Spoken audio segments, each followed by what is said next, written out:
بسم اللہ الرحمن الرحیم۔ ناظرین السلام علیکم، آپ دیکھ رہے ہیں صابر شاکر کو یوٹیوب چینل پہ۔ آج ہے جناب 22 ستمبر سال 2020 اور دن ہے آج منگل کا۔ آج ہم 3-4 خبریں آپ سے شیئر کریں گے اور خبریں 3-4 امپورٹنٹ ہیں۔ میں کوشش کروں گا کہ بہت جلدی ساری خبروں کو مکمل کر لوں۔ ایک تو یہ ہے کہ بھارتی فوج کے 2 سینئر موسٹ لیفٹیننٹ جنرل یعنی کہ 3 اسٹار جرنیلوں کے درمیان باقاعدہ طور پہ لڑائی ہوئی اور باقاعدہ طور پہ جناب ایک دوسرے کا حکم ماننے سے انکار کر دیا انہوں نے۔ اس پہ تحقیقات شروع ہو چکی ہیں اور تحقیقات کیا ہیں، فرسٹریشن ہے وہاں پہ۔ یہ ہوا، یہ کچھ اور خبریں بھی ہیں، ساری امپورٹنٹ ہیں لیکن میں باری باری بتا دیتا ہوں آپ کو۔ ہوا یہ جناب کہ بھارتی فوج بہت زیادہ اس وقت کیا کہنا چاہیے ڈپریشن میں ہے، فرسٹریشن میں ہے۔ اس کی ریزن ہے اس کو مار پڑ رہی ہے مسلسل۔ مقبوضہ کشمیر میں تو ڈیوٹی دے دے کے وہ نفسیاتی مریض بن چکی ہے اور اس وقت بیسیوں نہیں سینکڑوں فوجی اور ان کے افسران جو ہیں وہ خودکشیاں تک کر چکے ہیں، اپنے آپ کو خودکشی کر گولی مار لیتے ہیں۔ یہ تعداد پچھلے چند سالوں میں بیسیوں میں نہیں ہے، 100 سے اوپر، 200 سے اوپر جا چکی ہے۔ یہ ہر ہفتے کوئی نہ کوئی یہ واقعہ پیش آ جاتا ہے کہ اپنے آپ کو گولی چھوڑا لیا جاتا ہے۔ تو یہ چیز، اس کے بعد چائنا کے ساتھ جو ان کا پھڈا ہوا، وہ اس کے بعد مزید ایک دوسرے کے تان و تشنی والی چیزیں جو ہیں وہ آ گئی ہیں۔ اور اب جو تازہ ترین یہ لڑائی ہوئی ہے، یہ اختلافات تو پہلے سے چلے آ رہے تھے۔ Bipin Rawat army chief, Ajit dual army chief, اور اجیت ڈوول کے بپن راوت کے ساتھ اور راجناتھ سنگھ کے وزارت خارجہ کے، یہ آپس میں ان کی ایک خاص طور پہ جب سے چائنا سے مار پڑنی شروع ہوئی ہے ان کو۔ لیکن یہ جو تازہ ترین واقعہ جناب وہ ہوا ہے پاکستان کے ساتھ، جی جو باؤنڈری ہے، اور یہ دونوں جرنیلوں کو تعینات کیا گیا تھا۔ یہ اس کور کے ہیں جو پاکستان کی باؤنڈری کے ساتھ ہیں اور پاکستان سے نبرد آزما ہونے کے لیے ان کو کمانڈ دی گئی ہے۔ لیکن اس پہ جی ساؤتھ ویسٹرن کمانڈ اس کو کہتے ہیں، اور 2 جرنیل آپس میں گتھم گتھا اور آپس میں گالم گلوچ اور آپس میں ایک دوسرے کا حکم ماننے سے انکار کر دیا انہوں نے۔ اور ہندوستان ٹائمز نے یہ خبر دی ہے، یہ خبر بھی ہماری نہیں ہے کہ وہ کہیں کہ جناب یہ ISI کا پروپیگنڈا ہے یا پاکستان کا پروپیگنڈا، نہیں۔ ہندوستان ٹائمز نے یہ خبر دی ہے کہ پنجاب اور راجستھان کی سرحد پر south western command lieutenant general جناب الوک کلیر ہیں اور دوسرا ہیں جناب second in command lieutenant general کے ریپسوال۔ یہ انہوں نے ایک دوسرے کا ہی حکم ماننے سے انکار کر دیا اور اس کے بعد یہ ساؤتھ ویسٹرن کمانڈ کو اب 2 جرنیل جو ہیں وہ چلا رہے ہیں۔ اور اس سے آپ اندازہ کر سکتے ہیں بھارتی آرمی چیف نے جی اس پہ وائس چیف آرمی چیف کو کہا ہے کہ انکوائری کریں اور رپورٹ پیش کریں۔ اور یہ بھی بتا دوں کہ انڈین آرمی میں جو ہیں خواتین کو کیا کہنا چاہیے، خواتین کے ساتھ بھی ان کے ساتھ زیادتی کے واقعات بھی اضافہ ہو رہا ہے اور یہ ود ان آرمی ہے، یہ آپ ذہن میں رکھیے، کیونکہ اور اس میں ہومو کیسز بھی آتے ہیں، ہم جنس پرستی کے بھی آتے ہیں، یہ ساری چیزیں رپورٹ ہو چکی ہیں۔ یہ ہے انڈین آرمی کا حال۔ اس کے بعد جناب ایک اور خبر لے لیں، اور وہ خبر ہے اسی سے چلتے چلتے کہ ایک طرف تو مسلسل جناب کیا کہنا چاہیے کہ ٹروپس اسلحے کے انبار لگائے جا رہے ہیں لداخ سیکٹر میں اور جنوبی تبت کے علاقے میں، وہاں پہ انبار لگائے جا رہے ہیں اور تیاریاں فل کی جا رہی ہیں دونوں طرف سے۔ لیکن ساتھ ہی ساتھ اب چائنا اور انڈیا کے درمیان خفیہ مذاکرات بھی شروع ہو چکے ہیں اور خفیہ مذاکرات کروا رہا ہے رشیا، اس کے پیچھے ہے۔ اور رشیا نے جو گارنٹی دی تھی ماسکو میں، وہ رشیا نے انڈیا کو، دلی سرکار کو ذرا پیغام بھیجا کہ ذرا سوچ سمجھ کے، کیونکہ ہم گارنٹر ہیں اور اگر آپ نے ماسکو معاہدے کو عزت نہیں دی، احترام نہیں دیا، تو اس کا مطلب ہے کہ پھر آپ ہمارے کاغذوں میں بھی ہمارے انیمی ہی تصور ہوں گے۔ اس کے بعد ہوا یہ ہے کہ دوبارہ مذاکرات شروع کر لیے ہیں، اور انڈیا نے یہ ریکویسٹ کی ہے جناب ان کو منظر عام پہ نہ لایا جائے، لہذا چائنا نے کہا جناب ہمیں کیا اعتراض ہو سکتا ہے، آئیں بیٹھیں۔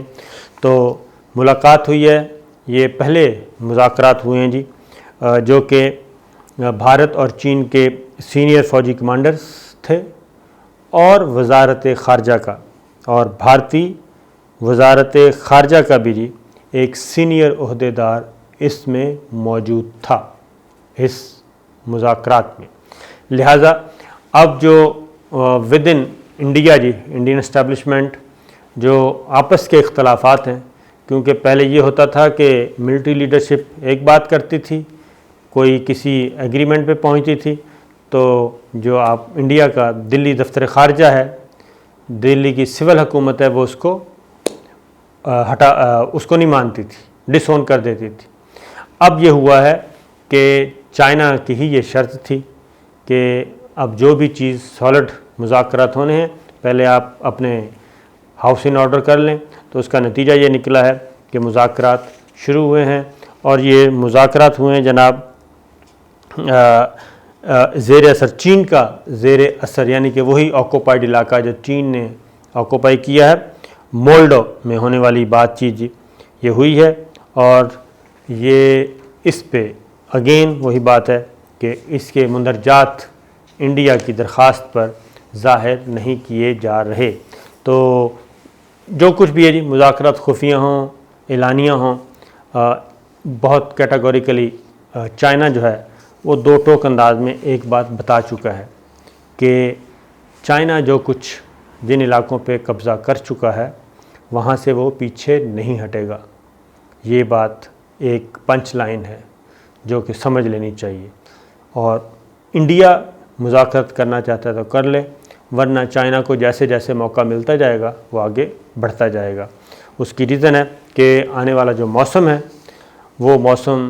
چائنا کو سوٹ کرتا ہے، چائنیز کو سوٹ کرتا ہے، چائنیز آرمی کو سوٹ کرتا ہے، انڈین آرمی کو سوٹ نہیں کرتا۔ اور اس کی ریزن ایک اور بھی بتا دوں کہ انڈیا کے لیے لداخ کی جو لڑائی ہے یہ وبال جان بن چکی ہے۔ ان کی اکانومی جو ہے وہ پہلے ہی -25 پہ چلی گئی ہے کرونا کی وجہ سے، اور اس وقت جو اس کا خرچہ ہے 1 بلین ڈیلی خرچ ہو رہا ہے لداخ پہ، صرف 1 بلین، اور 1 بلین کا پاکستانی میں وہ 2 ارب بنتا ہے، تو اس سے 1 بلین جو ڈیلی خرچ ہو رہا ہے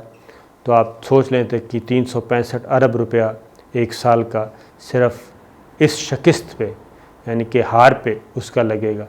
تو یہ چیز ہے، اور جو مائنس پہ جا رہی ہے پہلے ہی سیاچین پہ اس کو خرچ کرنا پڑ رہا ہے، وہ بھی ایک بالکل برفانی محاذ ہے اور لا حاصل، اور اب ایک لداخ ہے، اور بے عزتی علیحدہ ہو رہی ہے اور ساتھ یہ کام بھی ہو رہا ہے۔ یہ چیز ہو گئی جی۔